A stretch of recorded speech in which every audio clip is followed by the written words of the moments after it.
Okay, welcome again, and we continue with our topic about the diffuse parenchymal lung disease, the disease that affects the interstitial parts of the lungs. And now we will try to look about the pathogenesis of this disease. Previously we discussed about the classifications of the diffuse parenchymal lung disease. If you have not catch these presentations, it's better if you go through and you understand them well, and we continue together. And therefore you can join us and continue with this session. What to understand when we are saying pathogenesis? The term pathogenesis, it means these are the underlying steps from the entry of the cause up to the development of the effect. So previously we have seen what are the etiologies of the interstitial lung disease. So these etiologies, we are going to start now how these etiologies cause interstitial lung disease, what is the pathway they go through until to cause the fibrosis in the interstitium of the lungs. The best concept to understand here in the pathogenesis, you have to understand that there is alveolar injuries. The air sacs are injured, and these the injury occur through either airways or vasculatures and lymphatics. And you must know that the alveolar injury can be single or continuous. It means it's an ongoing injury. It's an ongoing injury. But all in all, if it's the single or continuous injury, may cause what we call Alveolitis. It means inflammation which is associated with fibrogenesis. Fibrogenesis is the response of the body. It's a healing response that occurs after the inflammations. And this, when the Aerobiolitis occur, it means it will cause the derangement of the interstitial architectures. So due to the derangement of the interstitial architecture, we know that the body always will produce the mechanism, will provide the mechanism in order to heal the affected part, the inflamed part, in which what is going occur is what is called repair. Can be a repair, and sometimes associated with granuloma formation to that part, or can be associated with fibrotic changes. And the concept what is called fibrogenesis, it means there will be disposition of the fibrin materials. But on the case of pathogenesis, you have to know that the initial manifestation of all the types is alveolitis. It means this we have seen that classification of the diffuse parenchymal lung disease according to according to the environmental factors, and also according to the associated disease or underlying disease. But all in all, these classification, what is the initial manifestation they cause is alveolitis, which is manifested by the accumulation of the inflammatory cells and immune cells in the alveolar walls and spaces. So the accumulation of these cells what reveal alveolitis. And finally, the alveol will be replaced by cystic spaces that will be separated by thick bands of inflamed connective tissues, which always this is seen at the end stage. Also, the initial stimuli for alveolitis are diverse. So many, but we include some of them, like the oxygen-derived free radical injuries.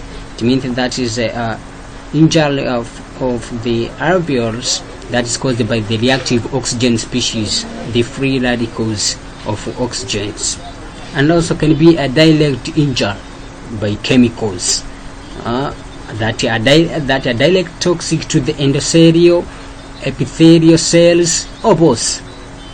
So that means that the chemicals can directly affect either the endothelial cells or can affect the epithelial cell, or sometimes can affect both epithelial cells. That's what we're talking, that these can cause the damage to the endothelial cells. These chemicals can directly cause damage to endothelial cells or epithelial cell injuries. But on your you have to understand the concept that in all the types of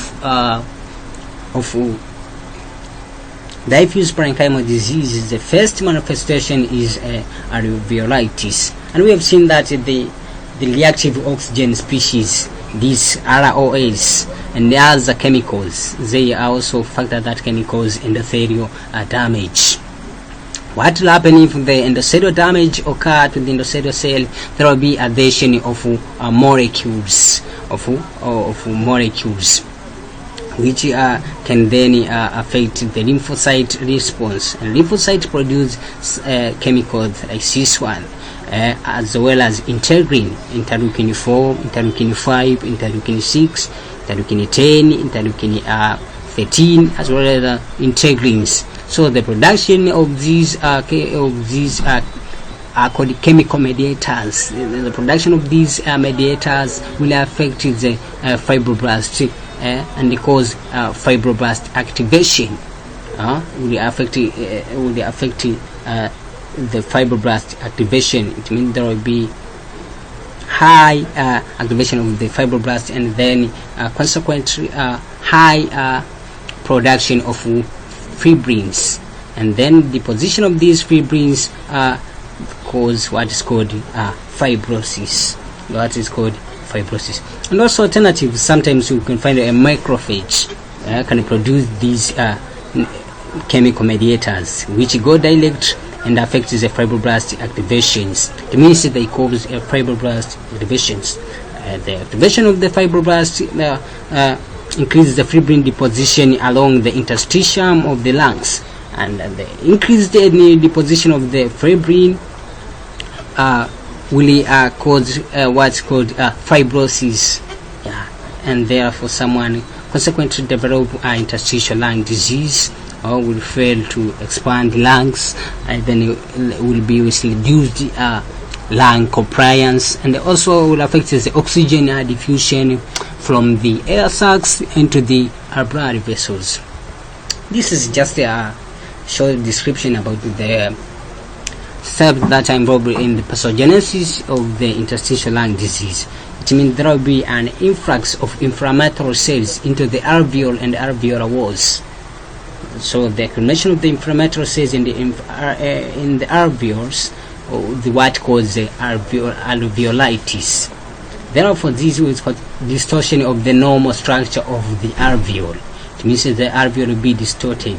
Once the alveoli is distorted, we release chemical mediators, as we have seen from the previous diagram. The chemical mediators will be released from the alveoli. Will be released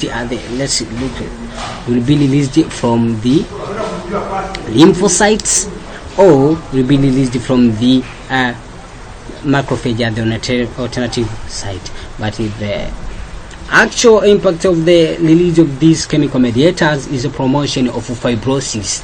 The promotion of fibrosis. Therefore, the promotion of fibrosis, therefore, that's what causes someone to develop interstitial lung disease.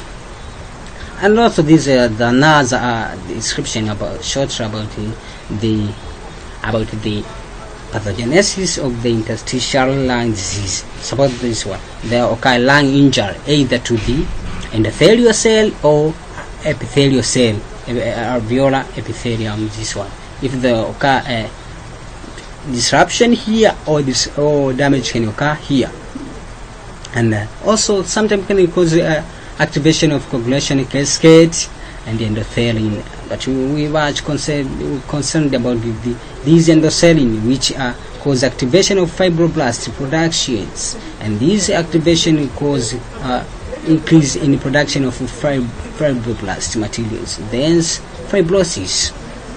Also, as we have seen, some of the chemical mediators, due to the distortion of the alveoli, these we have growth factors and some of cytokines and chemokines here, which are produced and therefore stimulate fibroblast production, what consequently lead to the fibrosis.